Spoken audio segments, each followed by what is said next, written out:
Em cima do fato, com Edilene Lopes.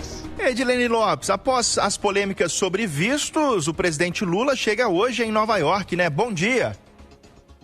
Bom dia a todos. Pois é, essa pode ser uma semana de muitas novidades. O presidente Lula desembarca hoje em Nova York para a Assembleia Geral da ONU. A abertura oficial, tradicionalmente, é feita pelo Brasil e o discurso será por volta das 10 da manhã, na terça-feira, dia 23, na sede da Assembleia Geral da ONU, que fica em Nova York. A expectativa da base do ex-presidente Jair Bolsonaro é que o governo americano aplique alguma medida de sanção em função da condenação do ex-presidente Jair Bolsonaro, enquanto o presidente Lula estiver em solo americano.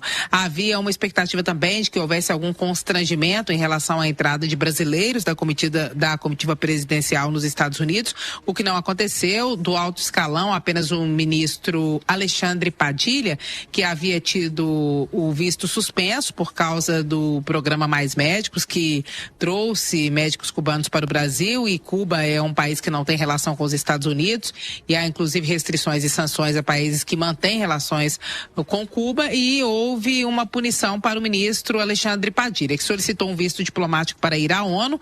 Esse visto foi concedido, já que é um acordo chamado Acordo SED, que todo país que cedia eventos da ONU é obrigado a receber outros países, não pode impor restrição para impedir a participação no evento, mas havia uma restrição, apesar do visto ter sido concedido, o ministro Alexandre Padilha não poderia circular nos Estados Unidos, foi um visto com restrições, ou seja, ele não poderia ir a um evento também institucional em Washington, que é a capital política onde fica a Casa Branca.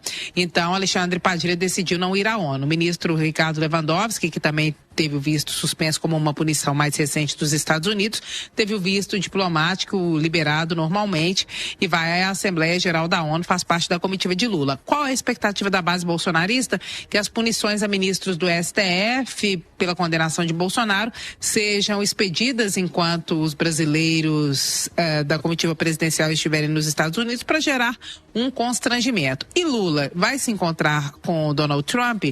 Eles estarão presencialmente lado a lado na Assembleia Geral da ONU, mas não há, a princípio, previsão de nenhuma conversa oficial. Pode ser que ali conversem algo, quando estiverem lado a lado, combinem algo, mas oficialmente ainda não há nenhuma previsão. Será uma semana de fortes emoções da política com repercussão internacional, já que temos sob o mesmo território Lula e o presidente americano Donald Trump, que tem travado uma verdadeira guerra desde o mês de julho, quando foi realizado o BRICS no Rio de Janeiro, aqui no Brasil, e o discurso de Lula irritou o presidente americano Donald Trump, que aplicou um tarifaço ao Brasil, retrocedeu retirando alguns produtos, mas ainda assim a medida econômica continua valendo, e Trump aliou isso à situação de Bolsonaro, dizendo que puniria o Brasil porque Bolsonaro está sendo perseguido. Então, uma situação caótica no momento que pode ter repercussões fortíssimas nos próximos dias.